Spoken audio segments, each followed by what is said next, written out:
दुनिया में सबसे ज्यादा इस्तेमाल की जाने वाली सोशल मीडिया वेबसाइट फेसबुक एक बार फिर इंटरनेट सार्फिन के लिए सिक्योरिटी रिस्क बन गई और वेबसाइट से मुंसलिक 41 करोड़ 90 लाख अफराद के मोबाइल फोन नंबर्स लीक हो गए। टेकक्रंच नामी वेबसाइट की रिपोर्ट के मुताबिक फेसबुक इस्तेमाल करने वाले जिन सार्फिन के फोन नंबर्स लीक हुए हैं उनमें से 13 करोड़ 30 लाख मुतासरीन का ताल्लुक अमेरिका, 1 करोड़ 80 लाख बरतानिया और 5 करोड़ से जायद का ताल्लुक वियतनाम से है। रिपोर्ट के मुताबिक मसले की निशानदही होने के बाद मुतासिरा डेटा को ऑफलाइन कर दिया गया। लीक होने वाला डेटा वो है जो फेसबुक ने एक टूल के जरिए जमा किया था और जिसे कैम्ब्रिज एनालिटिका कंपनी के जवाल के बाईस एक साल कबल नकारा बना दिया गया था। इस टूल के जरिए फेसबुक ने 8 करोड़ 70 लाख अफराद के जाती कवायद इजाजत के बगैर ही जमा कर लिए थे। अप्रैल 2019 में लिखे गए एक ब्लॉग के जरिए ये बात सामने आई थी कि फेसबुक सार्फिन फोन नंबर्स के जरिए किसी भी शख्स को तलाश कर सकते हैं।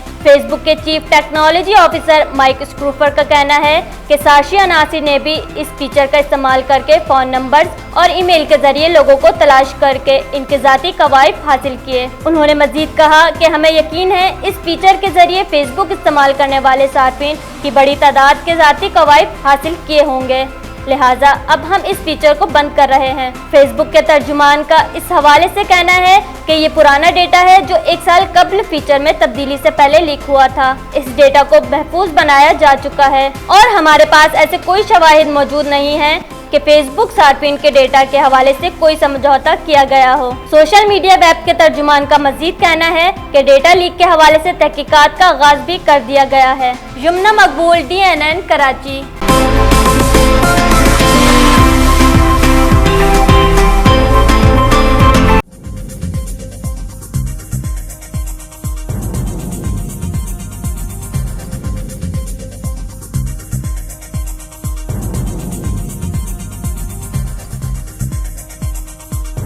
न्यूज़ से अपडेट रहने के लिए हमारे चैनल को सब्सक्राइब करें और बेल आइकन पर क्लिक करें।